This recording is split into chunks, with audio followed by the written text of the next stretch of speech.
this video we are going to solve this Leetcode problem. The problem is to remove duplicates from a sorted array. So it says that we'll be given an integer array called nums, and it is sorted in non-descending order, which means it is ascending. And also we need to remove duplicates in place, which means that we need to remove duplicates directly from the main nums array, and also that the function or whatever solution we write should return the number of unique elements in the nums.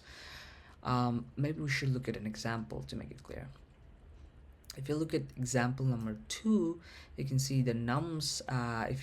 If this is the input, which has ton of duplicates, the output should be 5 because there are 5 different unique elements. You can count from 0, 1, 2, 3, and 4. There are 5 elements, and the output, the nums, newly updated nums should look something like this. You can see all the unique elements are listed first, 0, 1, 2, 3, 4, and remaining other elements are not even considered, they're ignored. So whatever the other elements be, the first element should be all the unique elements, and we don't want to change the order. So that's the problem statement, and I've already written a solution as well. In the right, you can see I have removed duplicates.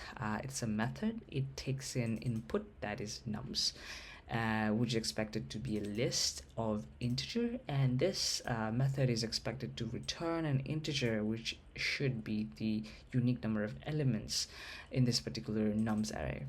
So our solution, the first step, what we did was find the total length of our nums array.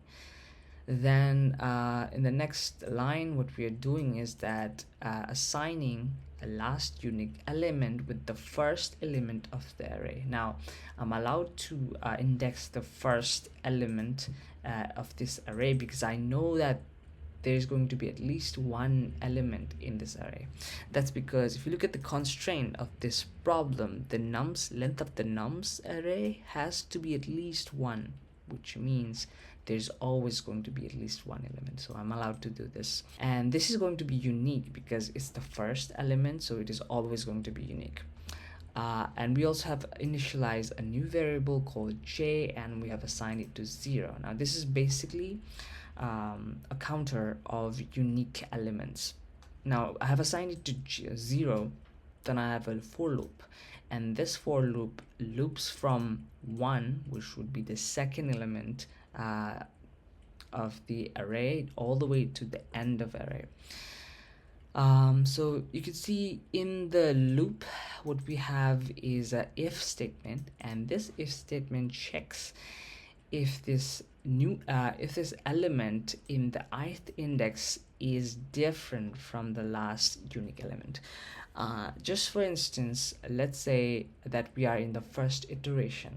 In the first iteration, it is going to check if the second element in the nums array is different from the first element or not. If it is different, that what does that mean is that the second element is another unique element which is different from the first element. So in that case, I need to increase my counter of unique elements, j, add 1 to that variable. Also, interestingly, the j also acts as index of the output nums.